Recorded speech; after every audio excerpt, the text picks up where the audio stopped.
Hello everyone, a very good evening to all my viewers and to all my dear students and all my dear friends.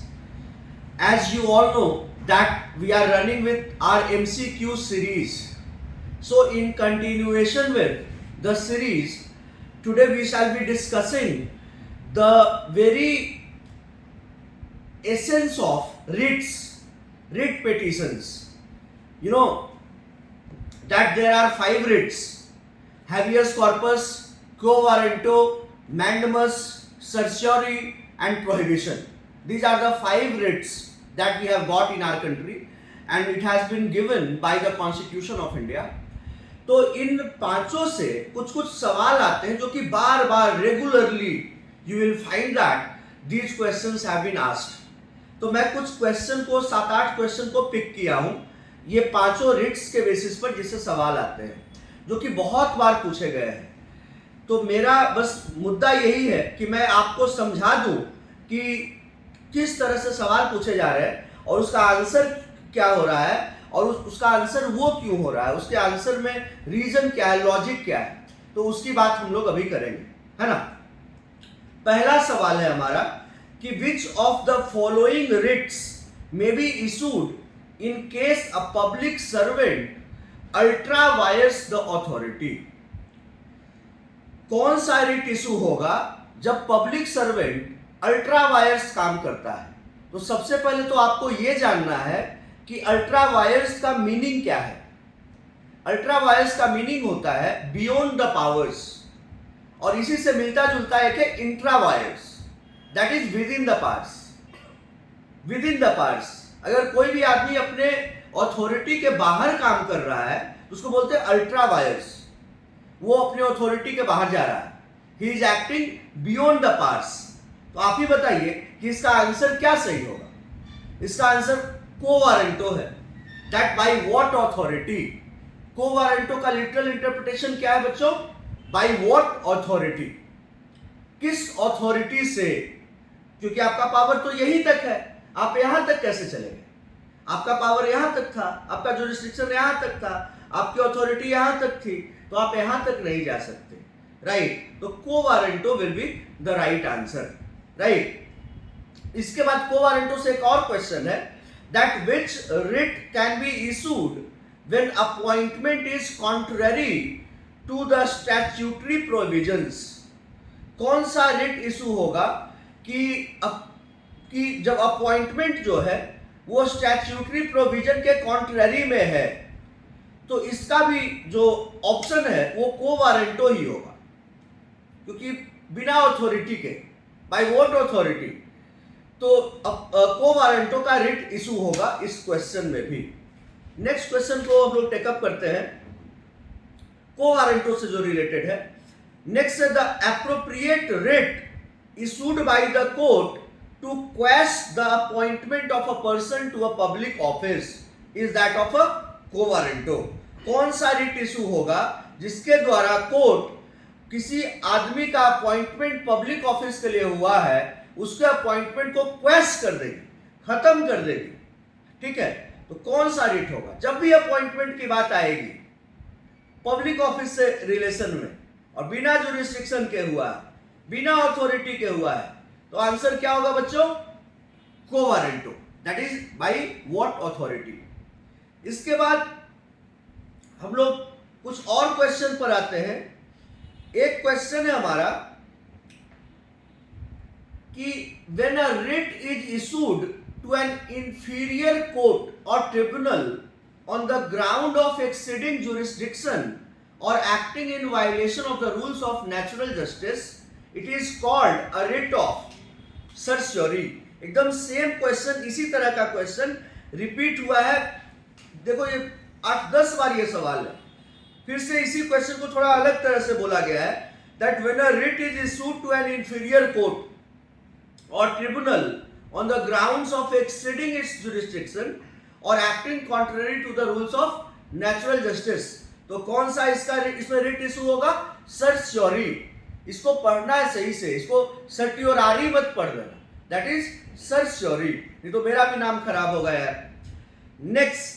Next question जो हमारा है सर्चोरी से ही है कि writ which can be issued only against the judicial और quasi judicial authorities. कौन सा writ है जो कि जुडिशियल और क्वाजाई जुडिशियल अथॉरिटी के अगेंस्ट में इशू होता है और इशू हो सकता है? तो इसका आंसर होगा सर्चोरी। ठीक है, certiorari will again come. Coming down to the next question कि मैंडमस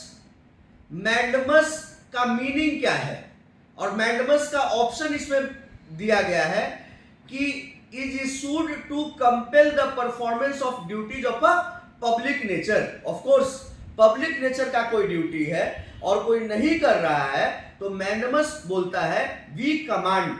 मैंडमस का लिटरल मीनिंग होता है वी कमांड, मतलब हम कमांड कर रहे हैं कि तुमको ये करना है, means compelling the performance of a public duty, right. तो इसका आंसर यही होगा that mandamus is issued to compel the performance of duties of a public nature.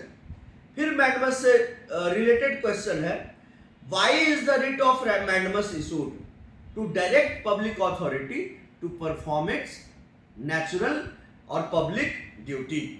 ठीक है, पब्लिक अथॉरिटी को कमांड करते हैं कि आप अपनी पब्लिक ड्यूटी को फुलफिल करिए। इसके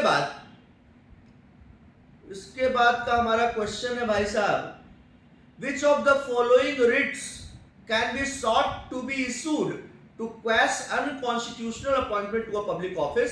अभी कुछ ही देर पहले मैं बोल रहा था कि जब भी अपॉइंटमेंट की बात आएगी पब्लिक ऑफिस में तो कौन सा रिट इशूड होगा? को वारंटो। इसके बाद तो और हमारा कोई क्वेश्चन बच नहीं रहा है रिट से।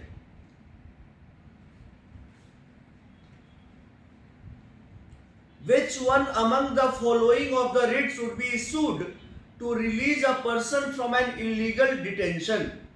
हर कोई जानता है कि इसमें हैबियस कॉर्पस आंसर होगा। हैबियस कॉर्पस का लिटरल मीनिंग होता है to have the body, to produce the body, to have the body, to produce the body. कोई अगर अनलॉफुली डिटेन हुआ है then that person has to be produced before the appropriate authority, before the court, right. Court writ issue करती है ताकि सामने वाले इंसान को प्रोड्यूस किया जाए क्योंकि उसको अनलॉफुली डिटेन किया गया है। तो जब भी अनलॉफुल डिटेंशन होगा then the person would be produced before the honourable court, right. Next question is that we are having, that is which of the following writs literally means what is your authority? Again you know quo warranto is the right option, and the next is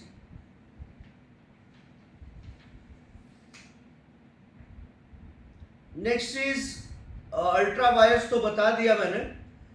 petitions to the Supreme Court under Article 32 are subject to the res judicata।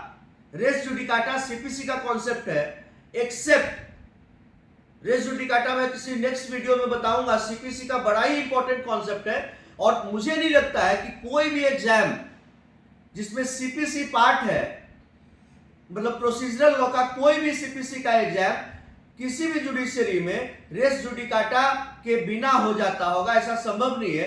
Race judicata has always been asked in all the judicial services examinations everywhere। तो question है that petitions to the Supreme Court under Article 32 are subject to the rule of res judicata except option will be the habeas corpus, right। The last question for today is that one of the remedies for false imprisonment is of course the writ of habeas corpus, right। So these are the questions that we have had and I have discussed with you all the minutest details of the writ petitions कि किस situation में कौन सा answer होगा, कौन सा problem होगा तो कौन सा रिट इशू होगा। उस रिट में पब्लिक अथॉरिटी को बोलेंगे, अपॉइंटमेंट में बोलेंगे, क्वाजाई जुडिशियल बॉडी में बोलेंगे, जुडिशियल बॉडी में बोलेंगे। मैंने सारे चीजों को, सारे बिंदुओं को जोड़ने की कोशिश की है और तोड़ तोड़ करके आपको समझाया है, बताया है। और किसी भी लॉ के टॉपिक पर आपको कहीं भी कॉन्सेप्चुअल क्लैरिटी नहीं है तो प्लीज हमें मैसेज करिए। मेरा बस यही मकसद है कि लॉ को मैं आपके लिए एक बड़ा ही इजी इंटरेस्टिंग सब्जेक्ट बना दूं, right? So guys, stay tune on our YouTube channel of Chanakya Judicial Academy and Chanakya Clerk Classes. Signing off. Bye bye. Jai Hind.